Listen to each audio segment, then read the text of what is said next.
Boa quarta-feira para todos. Como é que foi o feriado? Gostaram do feriado aí, do bom descanso? Então, temos que estar firme para continuar a nossa matéria aqui, certo?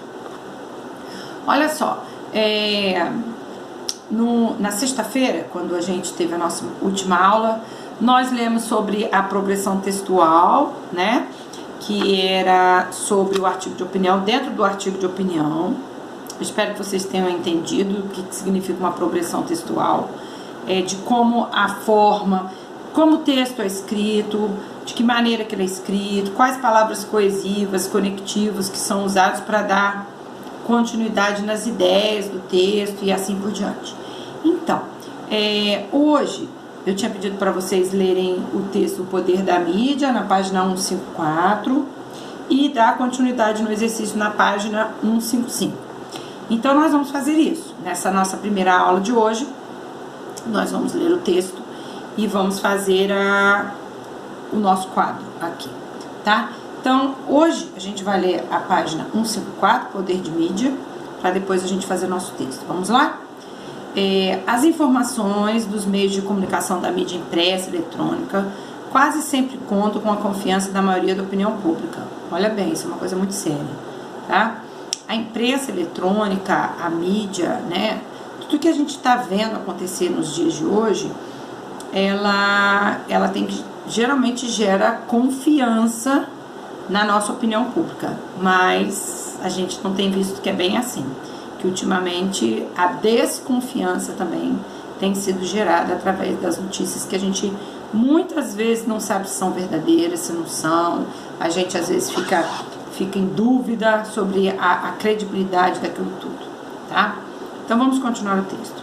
Ela tende a fazer uma leitura linear da informação, sem questionamento, crédula, e assim aceita como verdade a versão do fato, seja diante de um dado novo sobre um episódio conhecido, seja porque surgiu outro sobre o qual nada sabia. Tá? Essa realidade que reflete a necessidade de mudanças, de sorte que os profissionais, as empresas atuem dentro dos limites do poder que detém e dos riscos e consequências do seu exercício. Olha, o que a gente pode falar sobre esse primeiro parágrafo do texto? Muita coisa está mudando e muitas vezes a mídia deixa a população em choque, assusta, né? Não fala, não usa totalmente a verdade, e muitas pessoas estão deixando de assistir determinados canais de TV, de ler determinadas revistas, de até desacreditar postagens que são feitas na internet e assim, porque nunca sabem se é fato ou fake, né? Na verdade, se é verdade ou mentira. Então, esse texto aqui, ele é bem atual, apesar de tudo, ele é bem atual, ok? Porque ele está mostrando uma realidade que nós estamos vendo no nosso dia a dia hoje, agora, nesse instante. Então, vamos continuar. A questão não é só da nossa mídia, mas da área de comunicação em quase todos os países. Todos os países têm esse tipo de problema. A era da informação, que gerou tantas esperanças, não pode ser vista como formada por empresas e profissionais infalíveis, juízes de todo mundo. A mídia também deve ter limites, normas, pois, do contrário, a sociedade, o público, fica sem condições de influir no processo democrático, de enfrentar o poder dos meios de comunicação. Há necessidade, portanto, de ampliar o debate, de garantir espaço para pessoas, instituições, tendências e ideias. A existência do debate, do confronto de ideias, ajudará no exercício da liberdade de imprensa, na sua contribuição para o regime democrático, que não pode ter a mídia como dona da verdade, a única forma moral transformadora. Então, na verdade, aqui, a gente não pode acreditar só na mídia. Não é só ela que fala a verdade. A gente também tem que ter o quê? Nosso sexto sentido, nós temos que ter noção do que a gente está lendo, do que a gente está sabendo e observar. Porque a partir do momento que a gente tira a nossa própria opinião, a gente não está só ouvindo o que eles estão falando.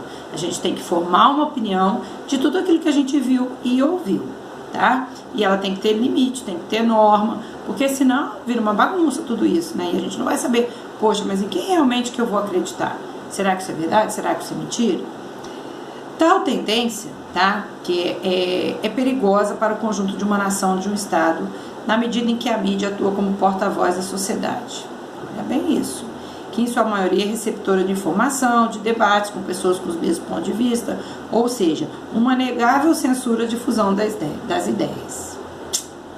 Além disso, temos de refletir sobre a concentração de poder na área da comunicação, hoje sob o controle de 7 grandes grupos com base nos Estados Unidos, Alemanha, Austrália, México, Brasil.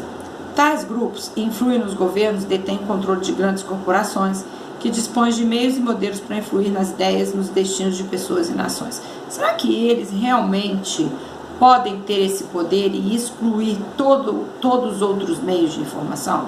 Será que isso é correto? Eu acho que não. Eu acho que a gente tem que ouvir de todo mundo um pouco para chegar a uma determinada conclusão. É evidente que o mundo da comunicação, com seu gigantismo, vem sendo cada dia mais competitivo, sendo comum a difusão de informação que carece de confirmação, que viceja no terreno da invenção, da suposição, em que sempre tarda a autocrítica, que fica restrita ao universo das redações ou bar da esquina. Tá vendo? Diante disso, nos Estados Unidos e na Europa, crescem setores organizados que buscam influir nos rumos da informação, criando espaço para questionamentos, reparos de forma objetiva e imediata. E, entre os críticos da mídia, dos seus defeitos, Noam Chomsky assegura que seu produto é moldado para atender às necessidades de poder e dominação, nos quais ela se embute, gerando o risco de transformar o público em átomos isolados de consumo passivos e obedientes.